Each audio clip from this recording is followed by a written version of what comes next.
Woman Who Chat is sponsored by Grow Radio. Grow Radio is an online radio station dedicated to bringing you a different podcast on the hour, every hour. I'm proud that Woman Who Chat is played on Grow Radio every Tuesday at 3 p.m. and Friday at 8 a.m. and to be a part of their podcasting community. If you want to listen to the station, explore their shows, check out many of the blogs to improve your podcasting skills, or get your podcast onto Grow Radio, head over to growradio.uk today. Today, I'm chatting with Taruna Chauhan of TC Chauhan Consultancy, and it's great to have you here. We've chatted before, but tell us what you do now. So I call myself the inner wisdom coach now because I pivoted my business a few months ago. And I think this is quite important when you're looking at your business.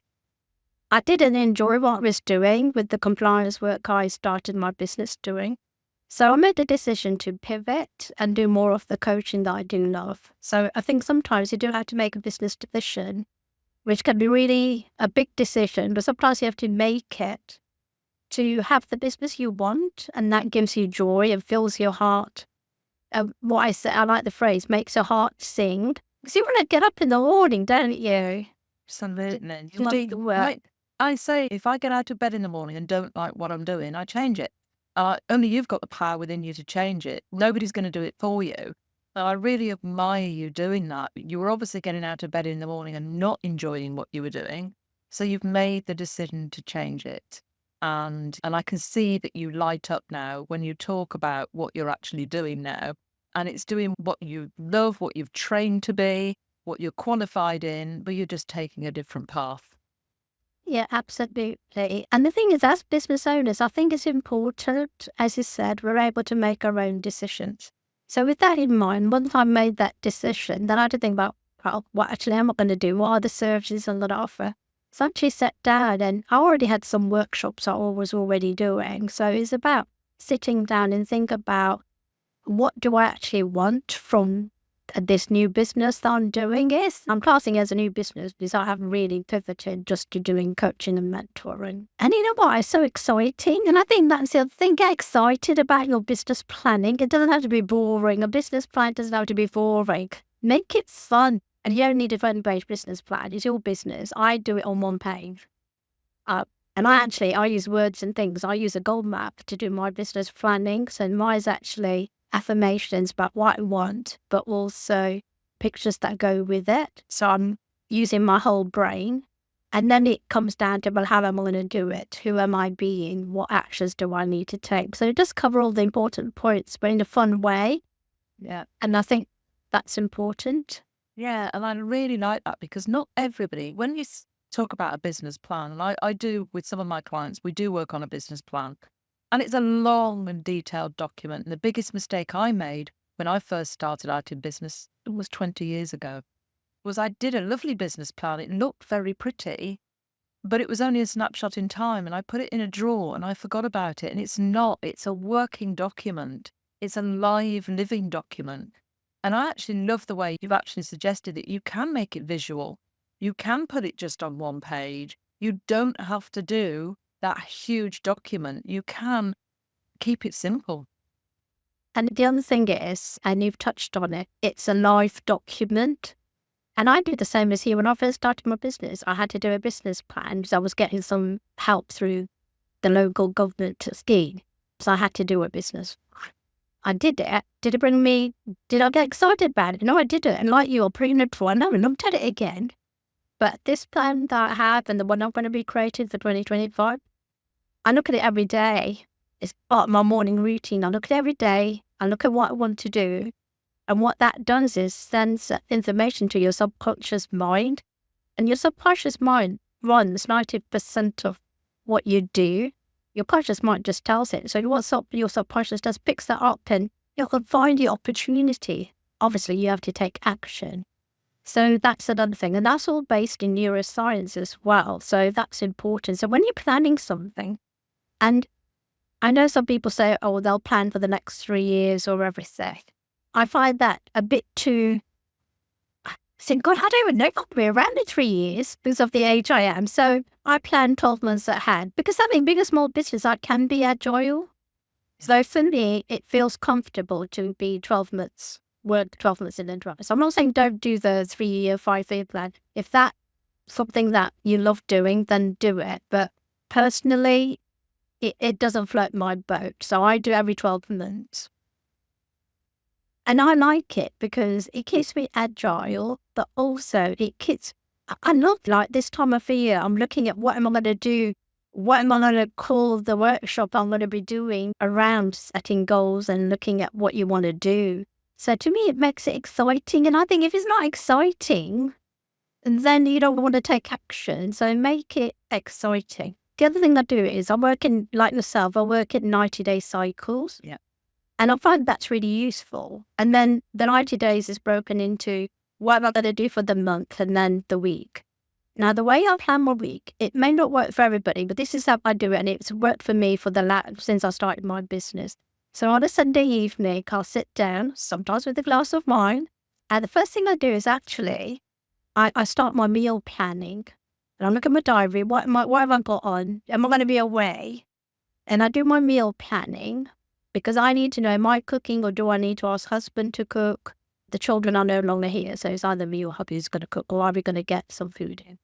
So once I know that, then the shopping list gets done as well at the same time. And then I actually look at my business side. So I look at, right, what's happening this week in business? Where am I going to be? What meetings have I got? What do I have to do? So that all goes in. And I do it like hour by hour. Now, the other important thing, and I'm really big on self-care, lunch always goes in because that's really important. I take time out for me to have lunch in a mindful way rather than trying to eat at my desk because I have to do what I tell my clients to do. But also, I know it's important for my self-care. So I do take time out for lunch. The other thing I do is, and I call it living an integrated life because if people talk about work-life balance, well, actually, there is no balance because you're always trying to get that scale right and it doesn't quite happen. However, like me, if you live an integrated life, guess what? It mounts together nicely, a bit like a jigsaw. The pieces all fit together. And you can do that. You're running your own business and that's why you're running your own business because you don't want that 9 to 5. Though when you're running your own business, there's nothing stopping you. If you want to have a half a day out because it's a nice day, have it, work around things. And the thing is, you can do that. If you've planned your week really well to the hour, you can shift things around. And I think that's important to know. And also, like another example, it's like in the summer, not so much now, but in the summer, it means I can take time out to go and put the washing out because who doesn't like freshly dried clothing that's been dried outside? But I can do that. And to me, that's true integration. I'm not fixed that I can't do that. I'm still running my business. I'm a huge fan of the 90-day planning because I believe that it's long enough to see a change, but not too long that you don't get bored. Yeah. And I think sometimes when you're looking 3 years, 5 years away, and as you say, as a solopreneur, you don't need to be looking that far ahead because you need that agility in your business. You need to be able to react to clients' needs, demands, etc. So you want that flexibility. And more often than not, we are solopreneurs because we want that flexibility in our lives.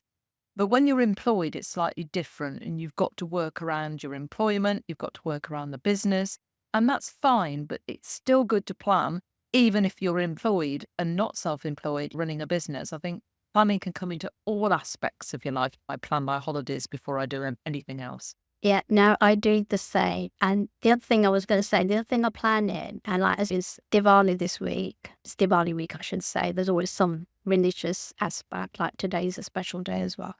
So what I do is, as soon as we've had our into New Year and we get our calendars for the following year, I look at all the dates that are important and I put them in my calendar. So I know they're in there. I know what I need to do, when not to go on holiday because it's a religious festival and that. But it's important to me, so I do that. And it's really good to plan that in.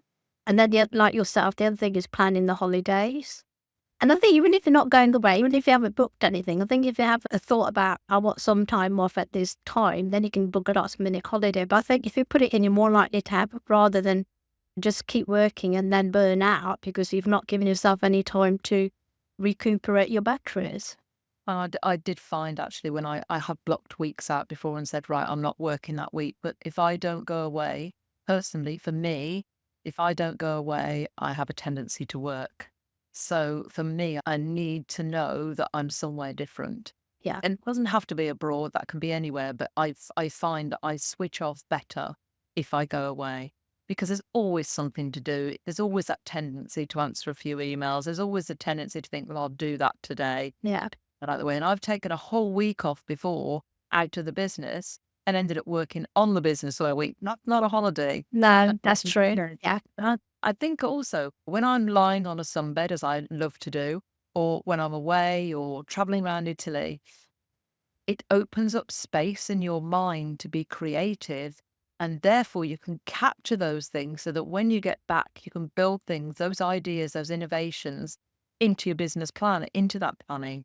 And I think if you don't switch off and take time away, you don't create the space within your brain to be able to do that. No, and that's absolutely true. And the thing is, you do need that. And when I'm coaching clients, I say for them to have, for that reason, to have breaks. So actually you end up being more productive. And I've had clients who ended up calling it Taruna's lunch break. They said they wouldn't take lunch breaks. I said, look, just try for 30 days. And then I said, report back to me. They said, oh my goodness, having that break, doing the technique you suggested and really switching off. And they weren't allowed to talk shop. That was the other criteria. Said, actually, when we got back, we were more productive. I said, you know why that is? Because you've actually given your mind the space to actually come up with a solution, because you're not still constantly sending signals to it. It needs that space to actually think up and come up with the solutions. So you're absolutely right. Having that break on the sub lounge, what you're doing is giving yourself space to have those problem-solving solutions coming up. And when I'm at home, I plan my dog walks into my day. Now, in the mornings, in the winter, I tend to do them in the mornings, getting them out of the way because the weather's not too great. But in the summer, I like to go out sort of 12 o'clock-ish, and then I come back and I have some lunch. So actually, I've had an hour's break. Yes. And quite often in the summer in the mornings, I'll take a cup of coffee out with the dog in the garden in the morning and just sit. And I just love watching the greenery and the plants and the blossom and everything on all that beautiful scenery, and just sit there because I've got a little sun trap. So at 8 o'clock in the morning, it's just so pleasant. Didn't get much of that this year though. Yeah. But on saying that, I build that in and I've got a schedule. And people might think I'm OCD for wanting to plan so much. But it makes me calmer. I don't have those stresses. And like you, I do my Sunday planning. So I know what I've got coming up in the week ahead. I know what's there. I know what's my time. I know what's client time. I know what's, time for business development, working on the business, working in the business. It's all set out for me. And it's so much easier.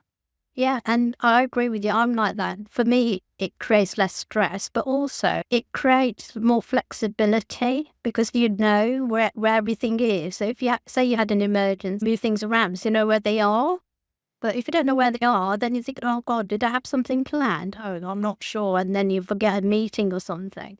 So for me, it may sound like an oxymoron, but planning to the detail that we both do actually helps you be more flexible if you need to be. Yeah. And I plan my big tasks in the morning because that's when I'm most productive. And I plan what I call my flippy tasks in the afternoon because I'm not as vibrant and whatever. And sometimes I have another nap in the afternoon. And that's good. That's okay as well. I give myself permission to do that if I need it. Let's come back to business plans. And people are very daunted. And so many people I work with, I say, have you got a business plan? And they say, yes, I have. And then I say, where is it? And they say, well, it's in my head. I know what I'm doing. And that's probably one of the biggest mistakes I see. And I don't know whether you find the same, that you need to get it out of your head and onto something. And you mentioned your one-page plan. So if somebody has got it in their head and hasn't started, where would you suggest? What would be the first thing they should do? I think it's only really keep it simple is think about what's that main goal I want to achieve. And then what are the sub goals I'd like to achieve that filter into that. And then they can think about, why do I want it? Think about your why, because your why is really going to get you to take the action as well. So once you know your why, so think about your whys for doing that goal and wanting that goal. And then think about, how am I going to do it? Yeah. And who's going to help me? Now, the who can be somebody else. So I'm a coach and a mentor, and I have my own mentors, and you're actually one of my mentors. So for me, it's about who's going to help me. So sometimes it may be you, or sometimes it's me, but in a different persona. Mm-hmm. So it doesn't have to be other people. It can be you in a different persona. So for instance, when I was writing my book, the persona I had to bring in was being an author. Yes. And then it's thinking about, well, if I'm going to do that, what actions do I need to take? And at first you start off with the high level action. And then when you're doing your weekly planning, you can break it down. So you do your 3-month planning, you can break it down. What do I need to do each month? And then in the week, what action do I need to take? So every action that you take every day should be taking you to the step that you need to get to that 90-day goal that you've set, and then that 12-month goal that you've set. Because otherwise, you're not going to move forwards. No, you're going to go sideways and all over the place. Yes, I think also if you've got a written down plan and you've got that goal in front of you, whether that's a visual picture or whatever, goals don't necessarily need to be monetary. They can be freedom. They can be, a goal could be you want to travel. A goal could be complete. It doesn't have to be a pound sign. It may be, but it doesn't have to be. And I think when you set that goal, it's important that you've got it there, whether it's on your desktop, whether it's on the wall, and it can be visual, it can be a written thing, it can be anything. It can be Post-its on a wall, but it needs to be visual and it needs to be written down. And I think sometimes we can deviate from that and go off on that shiny object syndrome, which I say, everything that lands in front of me, I always say, using my Olympic team, rowing team thing, will it make the boat go faster? And if it's not going to make my boat go faster, then sadly, I can't do that, or it's just a distraction. And it's a really good philosophy to have. And I'm all about, I've been intentional this year. Every decision I've made has been intentional around my health, my wealth, and my happiness. And it's worked for me. Now, next year, my word for the year, which I've put out there already, is simplify. I just want everything to be simple in life. Why should we be climbing mountains in flip-flops? Why can't we do things in a simple way? So yeah, that will feature heavily in my business planning for next year, making things simple. And I think a business plan is just one of the major elements that can help with that. Yeah, so my word for next year is flourish, because I'm going to flourish next year. I love that. I love that. Now, I can't let you go without talking about the 3 brains, Taruna, because I use this so much, and I've talked in my other podcasts about the brains, and I just love it. So just tell us about what the 3 brains are. So that's called multiple brain integration, and I've been trained in that as a master coach now. So what that enables you to do is, we all know about the head brain, but what a lot of people don't know is we actually have a heart brain and a gut brain. And actually, having done master coach, our ANS, our autonomic nervous system, is also classed as a neural net pathway. So that's a brain as well. And the ANS actually does 95% of the carrying of everything that happens to us. And it's really important that you know that, because there's things you can do to help yourself. And we also have a pelvic intelligence as well. Knowing all that, it means when you're sometimes really stuck, you don't just have to come from your head brain, your logical brain. You can tap into your heart brain and your gut brain as well. And I do this with my coaching clients, and I bring this into the workshops I do. Last week I did a habit reset workshop, and I brought that into it. And I've into word integration coming in again. I actually integrate it into things I do. So if I have to make a decision, I will actually tap in to my multiple brains and ask them what they need, because they each need different things. Because your heart will truly know what it wants. Your head will know what it really needs, what meaning it sets to things. And your gut is where where your identity is. So if you tap into all those brains, it really helps you with many things, not just decision making, but many things. And that's why the breath work I do, we call it balanced breathing. What that does is brings your autonomic nervous system and your parasympathetic into coherence. And when you do that, and if you do balanced breathing every day, which I do, and what you're doing is you're balancing those two systems. So your nervous system is on an even keel. So when you're feeling a bit stressed, what I say to clients, I know it sounds really simple, but do that balanced breathing. And knowing all that, it really can help you thinking about your brains. And I know it seems really unusual, but it's all based in neuroscience. There's loads of research papers out there that you can read about it. And I like it because when I heard you share that about the three brains, and I do tap into them now because I think, well, business-wise, that makes sense. But then I think, in my heart, does it feel right?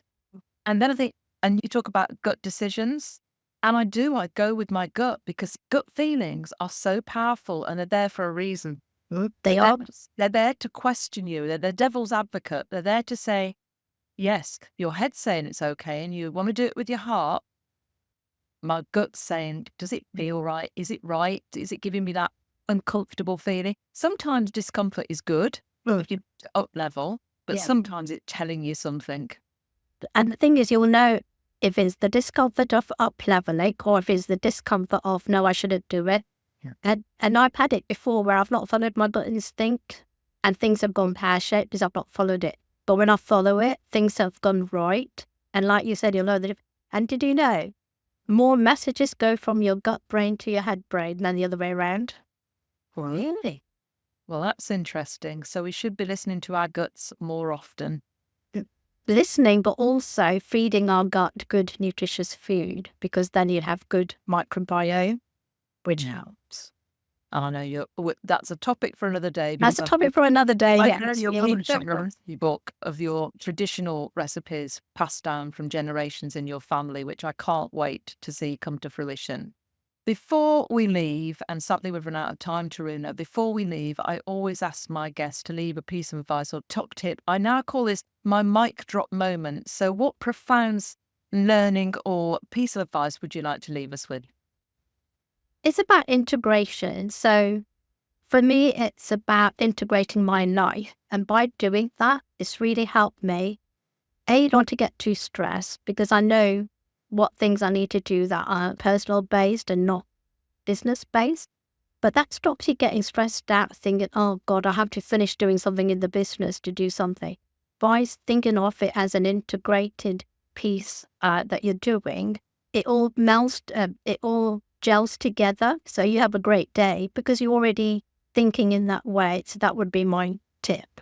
Balancing things isn't always easy, but integrating them is a lot easier. And you love that expression. So I'm going to steal that one from you.